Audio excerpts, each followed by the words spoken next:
The rays of sunlight that pierced through the bars filled Wentworth's heart with hope as he walked hunched over the prison corridor. In his hands, the old man carried a small mattress and a small bag of personal belongings.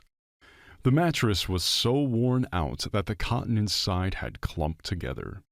But Wentworth knew how to find joy in every moment of life and wasn't disappointed when the prison guard walking behind him ordered him to pick up the pace. Order must be maintained. I ended up here for a reason, so why should I be upset now? Thought the old man, tightly clutching his belongings.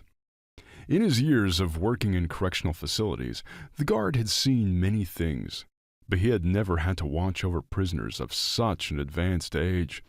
So, seizing the opportunity, he discreetly whispered to the old man, "Listen, if anyone mistreats you or anything like that, don't hesitate to call for help. I'll assist you however I can." Wentworth smiled and shook his head. "Thank you for your kindness, but I'm to blame for everything." The guard shrugged in surprise, but didn't insist further. Finally, the prison corridor came to an end, and the old man realized that he would be placed in a secluded cell located quite far from the guard post. Well, it seems the prosecutor went all out here too, the old man thought with frustration. The guard ordered the elderly man to stop and stand against the wall while he opened the massive iron door. "Well, go on. This'll be your home for the next few years," the guard said, giving the old man an encouraging pat on the shoulder. Wentworth, squinting a bit, crossed the threshold of the prison cell. At that very moment, an unbearable stuffiness and foul smell hit him in the face. Unaccustomed to it, the old man felt dizzy and leaned against the wall. Overcoming the initial shock, Wentworth decided to be bolder and not show his fear to his cellmates. Meanwhile, the door behind the old man closed shut. "Hello, good people," he greeted, realizing that he needed to start somewhere. In response, there was some indistinct muttering, as if the old man was invisible to everyone in the cell. Well, no big deal. In life, everything happens for the best, Wentworth thought, trying to cope with his inner anxiety. There were many people in the cell, and in the first few minutes, he even felt a bit overwhelmed, trying to find an empty spot among the numerous rows. Fortunately, he didn't have to admire the prison life for long. Soon, a hoarse voice came from the corner of the cell. "Hey, old man, why are you standing frozen? You're not a statue to be admired." Trying to make out the person in the dimly lit room, Wentworth replied, "I just need a place to settle down and lay my mattress for the night." "Well, I'll help you with that, old man," the inmate responded and squeezed through the rows to approach the old man closely. The stranger was shirtless, and his muscular torso was covered in prison tattoos that meant nothing more to Wentworth than childish drawings. "You'll be living in the hen house, old man. Unfortunately, there's no other place for you," the man said, smirking sarcastically. Wentworth felt that there was some catch behind his cellmate's words. "What hen house? Do you have a poultry farm here?" the old man asked, surprised. At that moment, everyone started laughing, and many of the inmates nodded approvingly, enjoying the newcomer's successful joke. Little did they know that the old man had no understanding of prison hierarchy and its laws.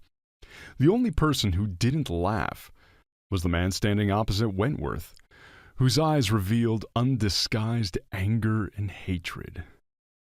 "A good joke, old man, but you better laugh a little less, or I'll break your ribs in an instant. You probably haven't realized where you've ended up. You'll be living with the outcasts. See that bed next to the toilet? That's where you'll be," he said. Tears welled up in Wentworth's eyes. The old man had already guessed that he had been assigned the most shameful spot in the prison cell, automatically categorizing him as an outcast.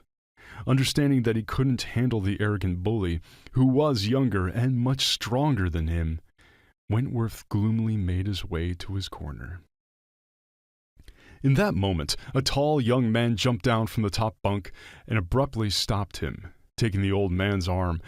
Wentworth looked at the stranger questioningly, but he addressed the old man's offender. "Hey, Omri, what's wrong with you? Why did you label the old man as an outcast without even figuring things out or listening to him? That's an abuse of power, no less," the young man said. The tattooed man immediately tensed up and glared angrily at the old man's defender.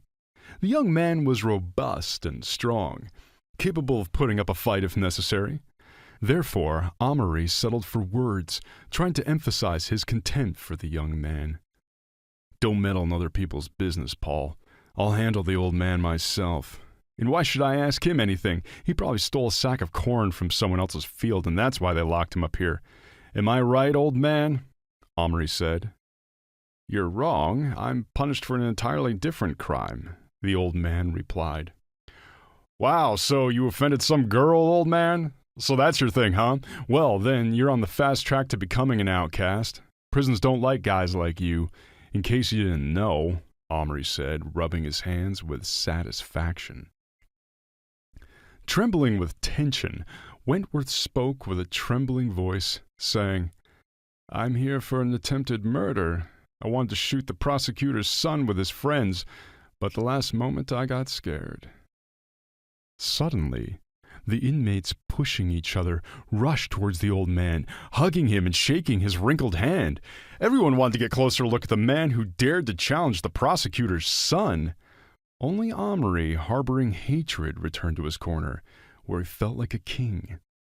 He realized that the opportunity to humiliate the old man had been missed, and now he'd have to wait for a more convenient moment to carry out his plan.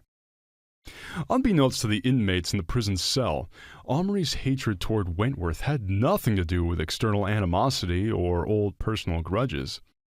The truth was that Omri secretly, from everyone, had received a substantial sum of money from the prosecutor, and a guarantee of assistance for earlier release, if he eliminated the old man quickly.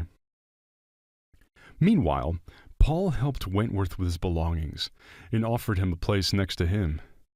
"It'll be calmer that way, and you'll be a good neighbor, I'm sure," the young man said, shaking the old man's hand. Engrossed in their activities, the rest of the day flew by unnoticed, and soon everyone sank into an uneasy sleep. Only Wentworth couldn't sleep, tossing and turning, reminiscing about his past and the events that led him to the prison walls. Just a couple of months ago, everything had been different, and Wentworth had a beloved job and his granddaughter Sarah, who had long become the meaning of his life. Wentworth had worked as a gamekeeper for a long time, and the forest was his fully explored domain. Unfortunately, his family life hadn't turned out well. Returning from the army, full of hopes and ambitions, a young man, he immediately fulfilled his long-held dream and became a gamekeeper. He didn't think much about starting a family and got married when he was already in his 30s. He noticed the beautiful Stacy in a neighboring village where he often traveled for business. The courtship and romantic encounters lasted for about 6 months, and when Wentworth proposed to Stacy, she gladly accepted. They had a quick wedding, and everyone thought that a happy family life filled with joyful moments and experiences awaited them. Initially, everything was exactly as they imagined, until Stacy became pregnant. Of course, it goes without saying that for Wentworth, it was the most desired news of his entire life. He was ready to pamper and care for his beloved wife, surrounding her with love and attention. The entire period of Stacy's pregnancy went smoothly, but when it was time for delivery, it turned out that the baby had assumed an incorrect position. The local hospital's midwife couldn't help, so she advised Wentworth to take the expectant mother to another hospital. After examining Stacy, the doctors assured Wentworth that everything would be fine and advised him to wait in the waiting room. Anxious and restless, Wentworth paced back and forth, awaiting any news. When the midwife finally emerged, she avoided eye contact and nervously informed the worried man that he had a healthy daughter. "What about my wife? What happened to my wife? Why are you silent?" Finally, tell me what happened, Wentworth asked, struggling to hold back his scream. Oh, accept my condolences. We couldn't save her, the doctor said wearily. Wentworth stepped outside and, for the first time in many years, burst into tears. He couldn't understand why fate had been so cruel to him. In an instant, it had given him the joy of fatherhood, but, at the same time, had taken away the love of his life. Thus, Wentworth became a widower with a little daughter in his arms. The inconsolable father named the girl Patricia, and despite the loss of his wife, he didn't fall into depression. He did everything possible and impossible to ensure his daughter lacked nothing. Time flew by unnoticed. Of course, one can hardly describe how difficult it was for Wentworth to raise his daughter alone. They faced many challenges in their life, but from early childhood, the father tried to instill only good and kind qualities in his daughter. However, to Wentworth's surprise, Patricia began to show her strong-willed character early on and grew up as a headstrong child. Perhaps the lack of maternal love and care was to blame, but Wentworth remained faithful to his late wife and couldn't fall in love with anyone else. By that time, the man had been working as a gamekeeper for several years and was deeply concerned that he might not be devoting enough time to his daughter. However, by the time Patricia reached adulthood, she had become too insolent, and her father tried to unquestioningly fulfill her every wish. But as Patricia grew older, she began to reproach her father more and more for their poverty and living in a forgotten village. Dad, why are we still living here? We should move to the city. There are more opportunities there, and I can find a decent husband, the daughters said, further distressing her unhappy father. Daughter, we were born and raised here. Who needs us in a strange city? Wentworth objected, realizing how difficult it would be to convince his daughter otherwise. That day, the conversation ended in a quarrel, and afterwards, Patricia packed her things and left home. Wentworth caught up with her at the bus stop. Patricia was determined to go to the big city in search of a better life and was not swayed by any persuasions. Helpless, the man whispered goodbye and placed money in her pocket that he had been saving for her wedding for many years. Take it, Patricia. It'll be useful in life, Wentworth whispered, tears welling in his eyes. But his stubborn daughter, without even apologizing to her father, set off towards a new, unknown life.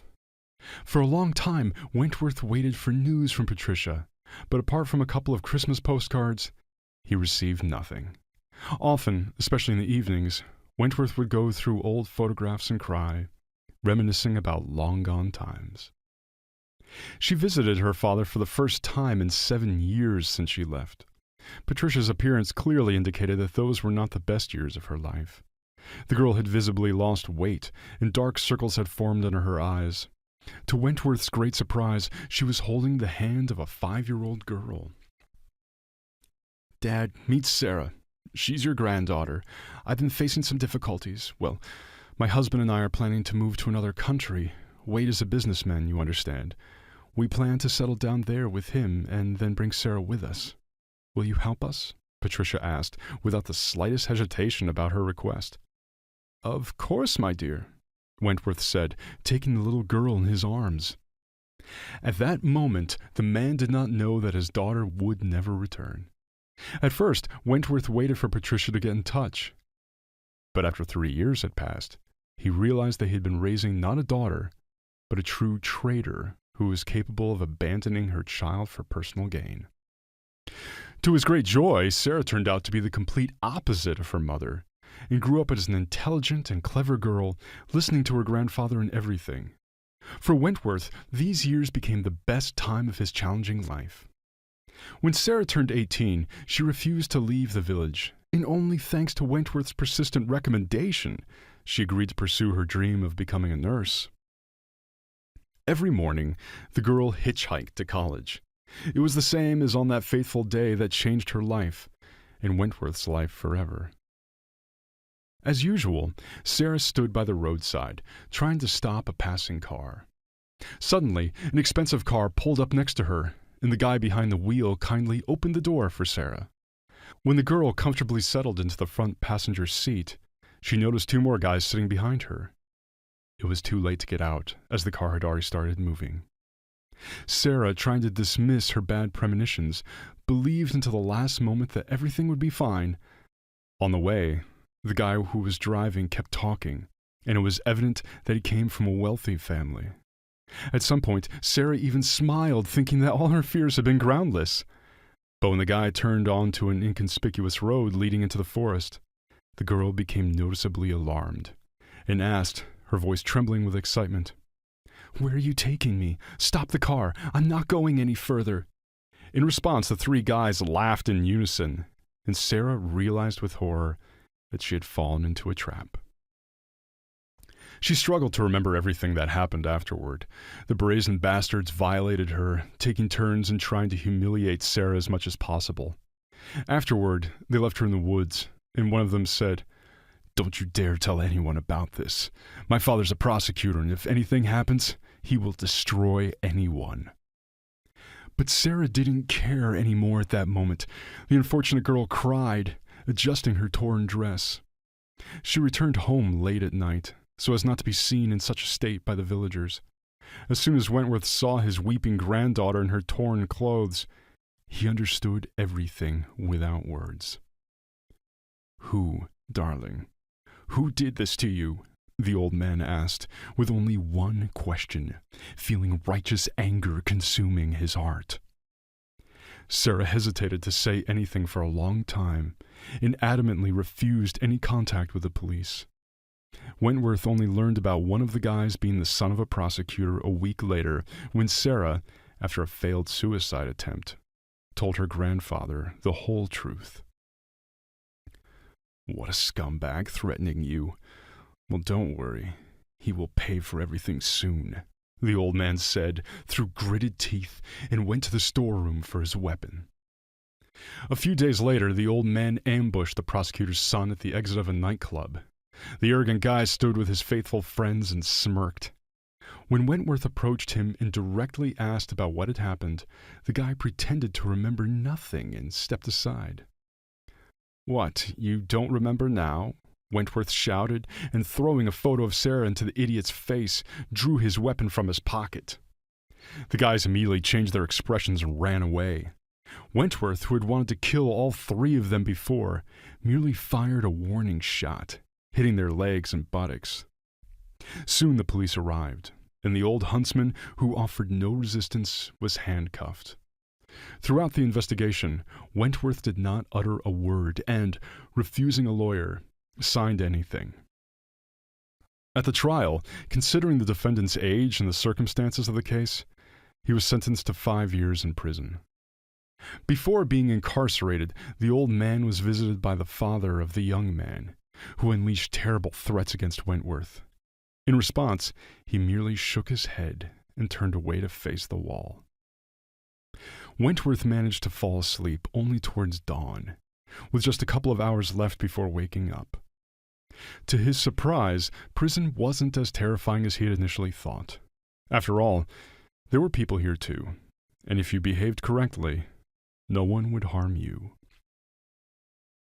As it is known, people get used to everything, and Wentworth eventually adapted to the prison routine and rules. Despite the diverse crowd in the cell, the old man befriended only Paul, who stood up for him on that first day. Paul turned out to be a good guy, and he and Wentworth developed a relationship of trust. As it turned out, Paul was an orphan, and no one sent him any parcels. The old hunter, feeling sorry for the unfortunate guy, shared delicious food with him, which was regularly sent to him by Sarah. Sarah understood that she bore some responsibility for what happened to Grandpa Wentworth, so she tried to do everything possible to make his prison sentence less severe. It so happened that Wentworth often talked to Paul about his granddaughter, inadvertently arousing genuine sympathy for Sarah in the guy's heart. With the old man's approval, Paul dared to write a letter to the girl, telling her about his life. As it turned out, Paul took the blame for someone else's guilt. Several years ago, he worked as a personal driver for a very wealthy family. Paul was satisfied with everything, and the decent salary only reinforced his belief that he had found a good job. Everything was going well until one evening when the homeowner's intoxicated son decided to drive himself. The arrogant rich man, unable to handle the vehicle, fatally hit a person on a pedestrian crossing and then fled the scene. The guy's father was an influential person and immediately confronted Paul with the fact. "You take all the blame, and I'll give you money and arrange a normal life for you. You'll serve a year in prison and come out, and I'll take you back, and I'll even give you a car from the garage, any car you choose." Confused, Paul, being an orphan, ultimately accepted the businessman's offer and took the blame, stating during the investigation that he was the one behind the wheel. "Well, it's never too late to start a new life. Does this rich man at least help you with anything?" Wentworth asked after listening to the guy's story. "No, he deceived me," Paul sadly replied. Over time, a true love blossomed through correspondence between him and Sarah. The young couple exchanged dozens of letters and eagerly awaited the day they would finally meet in person. Meanwhile, Omri, unsure of how to approach the old man, whose authority in the prison grew stronger with each passing day, decided to take extreme measures. One morning, he took out a knife, clutched it in his hand, and headed towards the unsuspecting old man. Fortunately, Paul noticed his maneuver in time and rushed in front of the thug, shielding the old man with his own body. Despite the intervention of their fellow inmates, Omri managed to stab Paul with the knife. The bleeding guy was taken to the prison hospital, and Omri was placed in solitary confinement, where he faced a new sentence and transferred to another correctional facility. Paul spent over a month in the hospital, and when he was discharged, Wentworth could hardly recognize the once strong and robust young man. Now Wentworth began to treat Paul as his own son, and Sarah considered the beloved guy to be her husband. Having served 2/3 of their sentences, Wentworth and Paul were released from prison with a one-day difference. Waiting for both men outside the prison gates was Sarah, who by that time had fully recovered from the horrifying incident. Sarah and Paul got married and now live together with Wentworth in a house in the forest.